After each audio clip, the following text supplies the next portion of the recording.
Hello la communauté, j'espère que vous allez bien. Bienvenue à vous sur la chaîne Elizabeth Beauty and Wellness.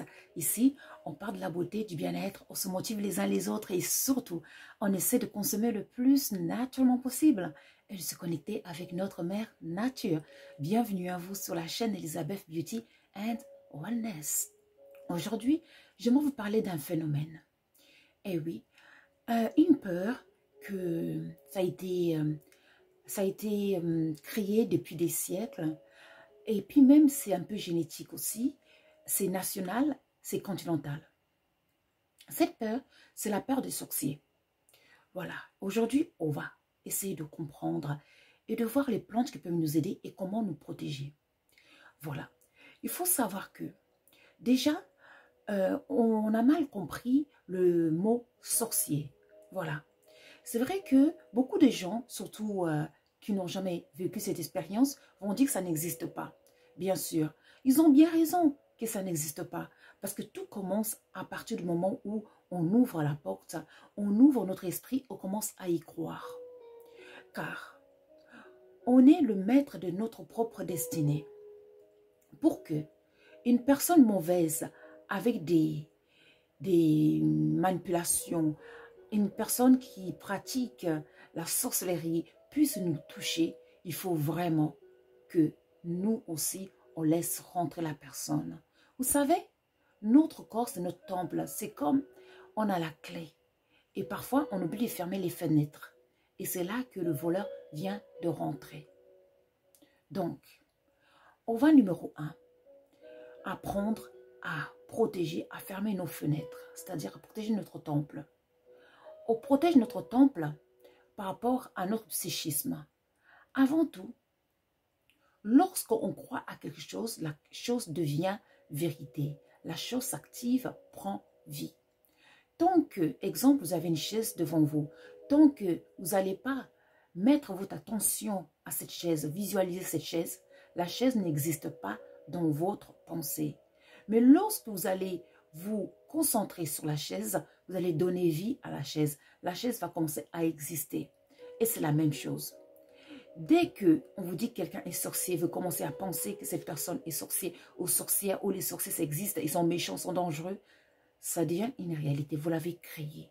Et vous avez ouvert la porte pour que cette personne, avec des mauvaises pensées ou des mauvaises intentions, cette personne puisse vous attaquer. Voilà, ça c'est la solution numéro 1. Il faut apprendre à contrôler ses pensées, à être maître de son temple qui est notre corps, notre esprit. Voilà, vous avez la clé. Vous pouvez refuser, vous avez le droit. Voilà. Solution numéro 2, c'est, vous savez, je me suis toujours dit, ces sorciers-là, en fait, il y a deux sortes de sorcellerie. Il y a la sorcellerie intelligente, c'est-à-dire ce qu'on trouve souvent en Occident. Ils s'en servent pour créer des avions, pour créer des trains, des portables, et puis pour améliorer la situation de tous les jours. Il y a la sorcellerie bête, qu'on trouve souvent, malheureusement, dans le continent africain et ailleurs, c'est faire le mal à son voisin. Jalouser son voisin qui se bat tous les jours pour réussir sa vie, qui se bat tous les jours, se lève tous les matins à 5 heures du matin et rentre à la nuit pour nourrir sa famille, pour sortir de la pauvreté. Et les sorciers bêtes, avec des mauvais cœurs, qu'est-ce qu'ils vont faire? Ils vont jalouser cette personne pour pouvoir l'attaquer, le faire du mal. Ça, c'est vraiment la sorcellerie bête. Et ces gens-là, c'est eux qui sont en train de détruire le continent. Voilà. Ça, toutes ces personnes-là doivent être éradiquées du continent africain, car c'est vraiment malheureux. C'est malheureux. Voilà. Donc, conseil numéro 2. Comme je disais, conseil numéro 1, vous êtes le maître de vous-même. Conseil numéro 2, je vous conseille d'être pur. La pureté, c'est la clé. C'est-à-dire des pensées positives, des actions positives autant qu'on peut. On est des êtres humains, bien sûr, on n'est pas parfait. Mais il faut essayer d'être pur. Voilà, il faut penser positif. Ce n'est pas facile, mais ça se travaille de penser positif, ça se travaille. Comment ça se travaille? Il faut élever votre vibration par des musiques qui élèvent l'esprit, des musiques 432 Hz, 432 Hz. Tapez sur Internet 432 Hz, HZHT. Tapez sur Internet, vous allez voir, ce sont des musiques qui élèvent la vibration, qui élèvent l'esprit. Ça va vous aider à vous forger l'esprit et à vous protéger en même temps. Et puis, il y a d'autres musiques aussi, avec d'autres hertz, 5, 8, 3, et puis il y a d'autres aussi. Voilà. C'est à vous de trouver ce qui est bien pour vous. Mais en tout cas, 4, 3, 2, c'est pas mal. Il faut aussi vous connecter avec le Créateur, avec la nature. Le Créateur se trouve dans la nature parce que à travers la nature, on apprend tout. On apprend tout. Voilà. La nature nous parle, nous fait des signes, nous montre qui nous sommes, nous montre qui est le Créateur. Tout est écrit. Le livre, le plus beau livre, c'est la nature. Si vous voulez connaître qui est le Créateur, allez dans la nature. Vous allez connaître qui est le Créateur. On est nature, on consomme du naturel. Voilà. Donc, je disais, donc voilà, il faut être pur, il faut être pur, des pensées positives, des actions positives, une vie assez saine quand même. Faites attention, c'est que vous consommez quand même la nourriture à des heures pas trop tard, car si vous mangez très très tard, l'esprit va se fatiguer et puis vous allez dans les mondes astrales, lorsque vous allez dormir et vous allez être la porte ouverte à tout, ils vont vous attaquer. Voilà, donc il faut faire attention à ne pas manger très très tard, à éviter des nourritures qui font que le corps doit travailler, c'est-à-dire la viande, les féculents qui font travailler le corps, l'estomac très très longtemps et qui affaiblissent l'esprit. Aussi, maintenant, il faut aussi utiliser des plantes. Donc, d'où mon plateau ici, le romarin. Le romarin, vous allez l'utiliser, vous allez le mettre sous votre lit. Vous allez prendre juste une branche, pas tout. Vous allez mettre sous votre lit. Et cela va vous aider à éviter les cauchemars. Aussi, vous allez utiliser aussi le citron. Vous savez, hein, j'ai déjà parlé du citron, le pouvoir. Là, j'ai mis un peu de citron et une bougie. Vous allez savoir pourquoi. Il faut utiliser le citron. Prenez un citron, vous le coupez en deux, en largeur. Un citron avec, bien sûr, hein, des graines à l'intérieur, organiques, entre parenthèses, que vous mettez sur votre chevet. Le citron a le pouvoir d'absorber toute énergie négative. Donc, le citron va vous protéger, éloigner les gens négatifs. Et la troisième solution, la bougie. Dormez avec une bougie allumée. Car vous savez, les prédateurs n'aiment pas le feu. Hein?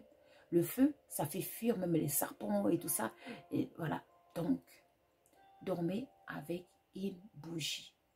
Car les serpents, les scorpions, tous les chacals ne pourront pas s'approcher de vous. Les serpents n'ont rien fait. Hein? Ce sont des jolis animaux, des beaux animaux.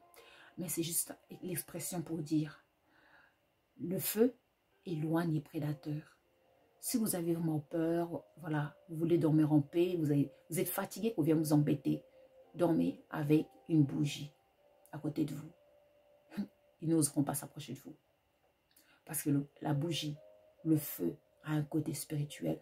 Tout est physique et esprit. Vous avez déjà vu l'esprit du feu? Les sorciers, eux, ils connaissent l'esprit du feu. Donc, ils n'oseront pas s'approcher de vous. Et puis, la quatrième solution, ce sont des paroles que vous devez dire. Vous devez revendiquer, vous devez dire des paroles qui vont permettre, en fait, parce que la parole a une puissance. J'avais fait une vidéo où je disais, au début de l'année, une prière que... c'est une sorte de méditation, une prière de Maître Bomba, justement, que je le remercie vraiment sincèrement. Et cette prière, elle est vraiment puissante. Moi, j'ai rajouté un peu quelque chose, voilà. Mais elle est vraiment puissante, elle est parfaite. Et cette prière, c'est juste une méditation de on assume, on dit, on réclame, on réclame. C'est-à-dire, voilà, allez voir cette vidéo sur cette prière, sur cette méditation. Donc, c'est vraiment puissant parce que les paroles que vous allez dire, si vous dites ça avec votre cœur, avec une puissance, cela, c'est un grand bouclier contre tout ennemi. Car la parole a un côté invisible. Vous avez déjà vu l'esprit de la parole? Eh oui, la parole a un esprit. Parce que la parole, on ne le voit pas, c'est invisible. Donc, c'est un être. Eh oui, c'est à nous d'alimenter la parole, de donner le pouvoir à la parole. La parole peut être simple, fragile, ou comme la parole peut être très, très puissante, une arme très puissante. C'est à nous d'alimenter la parole avec la conviction, avec les bonnes paroles. Et puis enfin, vous savez que chaque être humain est protégé par un rayon de lumière. C'est comme une sorte de vitre, un rayon de lumière. Chaque personne en général est protégée par ça. Donc, il faut toujours essayer que votre protection soit forte. On a tous cette protection. Et lorsque vous avez cette protection, n'importe quel sorcier, même le plus bête, n'osera pas. Car cette protection, personne ne peut briser cette protection. Donc, il faut fortifier cette protection par la pureté, par l'amour, par des bonnes pensées, en utilisant les plantes qui sont là pour nous aider, nous supporter. Car comme on dit, l'ignorance engendre tous les fléaux. Donc, j'espère que cette vidéo, ça va vraiment vous aider à, enfin, à ne plus avoir peur de ces sorciers bêtes qui n'ont rien compris de la vie, au lieu d'améliorer leur pays, leur continent, au lieu de travailler pour le bien des autres. Eux, c'est le contraire, ils sont venus ici sur terre pour détruire, pour saccager. Mais comme on dit, tout se paye ici-bas. Tout ce qu'on fait, c'est paye ici-bas. Voilà. N'oubliez pas de liker et de subscribe. Je vous remercie et je vous dis à très vite. Merci et au revoir.